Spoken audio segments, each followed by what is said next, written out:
離開你已經差唔多1年，但係唔知點解，當我每朝早起身剃鬚嘅時候，仍然可以喺個鏡裏面睇到你啱瞓醒個樣，好似係午烤咁，將個頭捐入我睡衣入。記得你講過，人越嚟越大，就越嚟越唔敢開始一段感情。你亦都講過，從來冇試過同一個男人可以好似同我喺埋一齊咁開心咁投入。但係點解你始終都唔肯講俾我聽，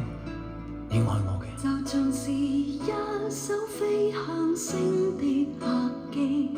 心彷彿早已離地，身邊的一切由你，不夠膽望向你，為怕你知道此刻的心理，還是推開你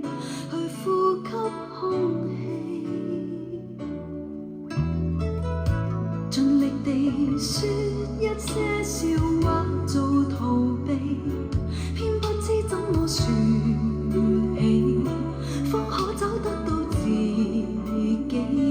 為何能遇上你，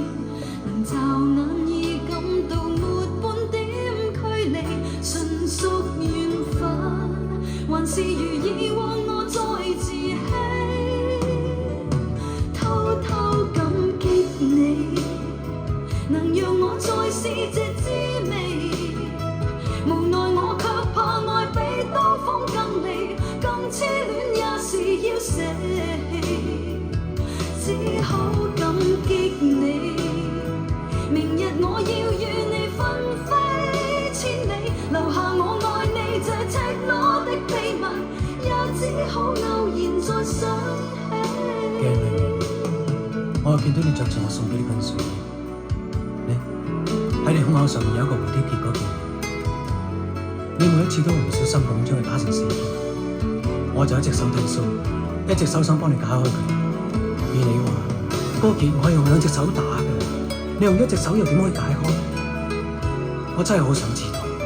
究竟有一對點樣嘅手先至可以幫你解開你感情上嘅死結？究竟有個點樣嘅男人先至可以令你毫無顧慮咁去愛佢？盡力地說一些笑話做逃避，偏不知怎麼說起，方可找得到自己，為何能遇上你，能驟眼已感到沒半點距離，純屬緣分，還是如以往我在自欺，偷偷感激你，